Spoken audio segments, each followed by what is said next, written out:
Oi pessoal, tudo bem com vocês? Sou a professora Ismendes e hoje no nosso canal nós iremos falar sobre a Revolução Russa. Para dar início, para começar, o que é revolução? Revolução é algo inédito na história, algo que nunca foi realizado. Então, nenhum país ainda tinha aderido ao socialismo e a Rússia seria o primeiro. Revolução Russa, processo revolucionário que instituiu o governo socialista na Rússia. E a gente sabe que depois desse processo a Rússia passa a ser a União Soviética. Para compreender o que acontecia na Rússia naquele período, vamos seguir da premissa que a Revolução ela aconteceu em 8 de março de 1917, e ela se estende até 16 de junho de 1923. Mas eu vou falar um pouquinho agora sobre os antecedentes, Nesse primeiro momento eu vou falar sobre os antecedentes da Revolução Russa.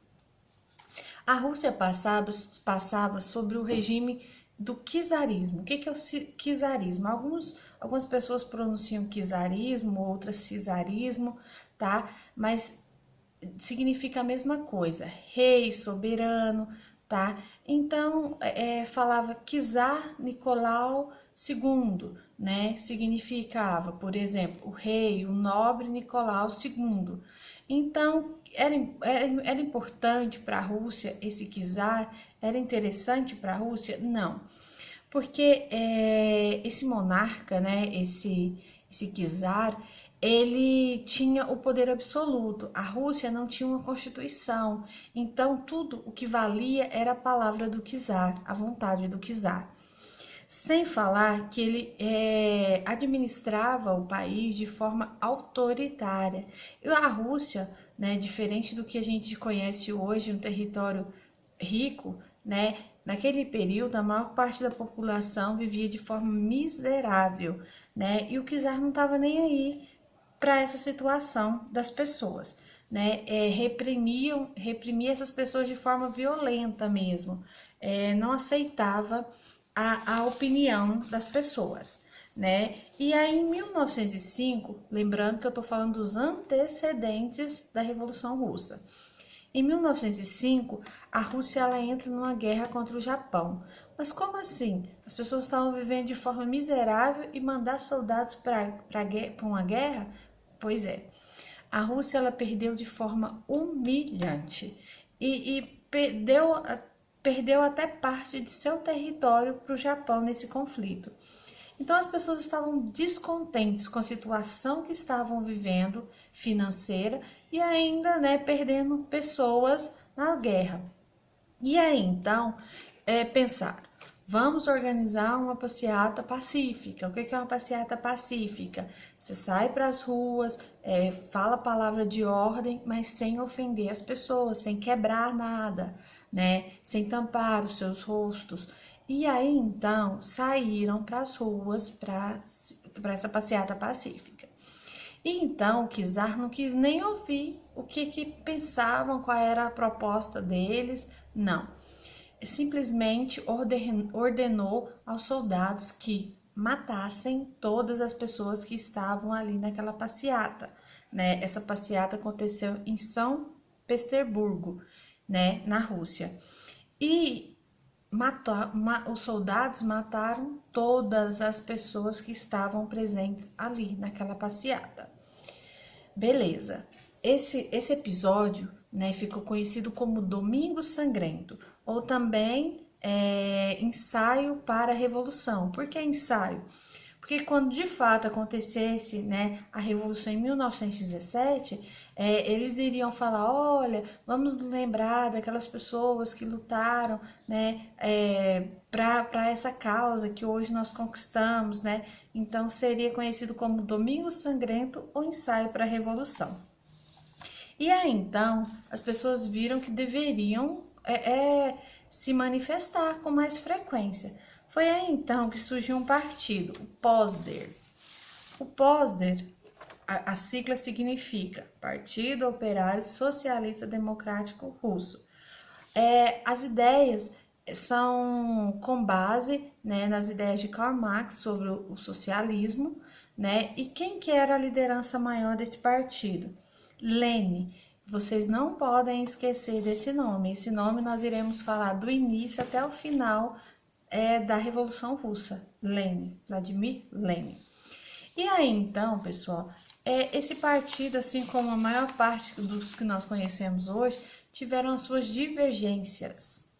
Essas divergências, né, quebraram esse partido, esse POSDE se tornou dois, né? Então, esse POSDE vai dar origem aos bolcheviques e aos mencheviques.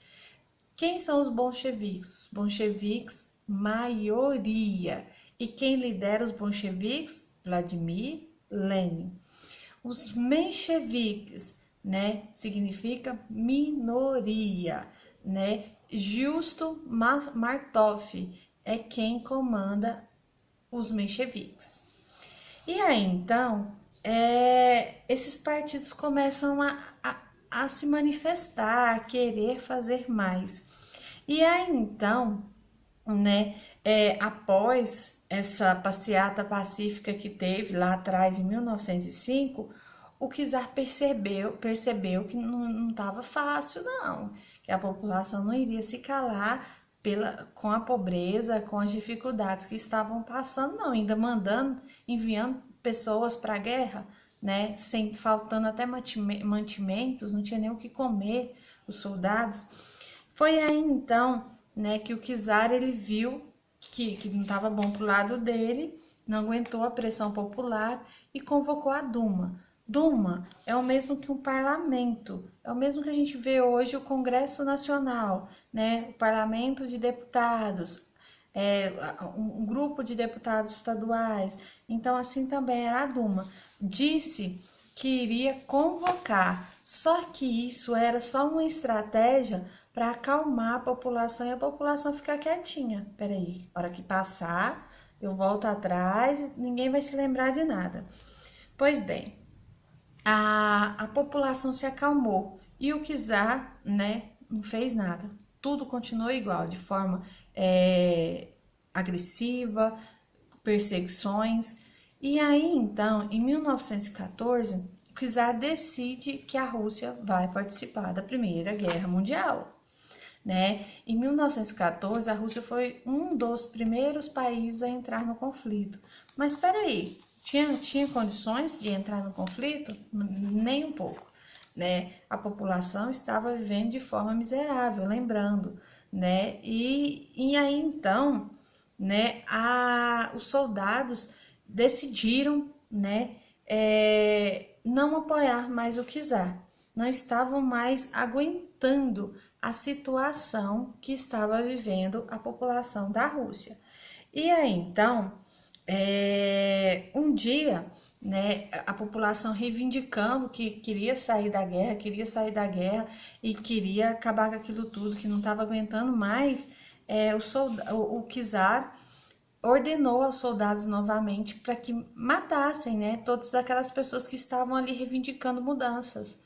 E aí então os soldados cruzaram seus braços e disseram: nós não iremos mais contra a população, porque o que eles estão sofrendo, o que eles estão buscando, nós também queremos. Então não é justo. E aí então o czar, né, Nicolau II, se viu obrigado a abdicar do seu trono. Né? E aí então, o que muda na Rússia? Muda que a Duma, vocês se lembram lá, o parlamento, essa Duma, esse grupo de pessoas, eles irão formar o governo provisório. Esse governo provisório vai melhorar a Rússia? Vai colocar a Rússia lá em cima? Não. Por quê? Porque ficou extremamente desorganizado e as pessoas queriam intercalar o poder. Peraí, tantos meses eu fico, tantos meses você, então não dava uma sequência nos trabalhos.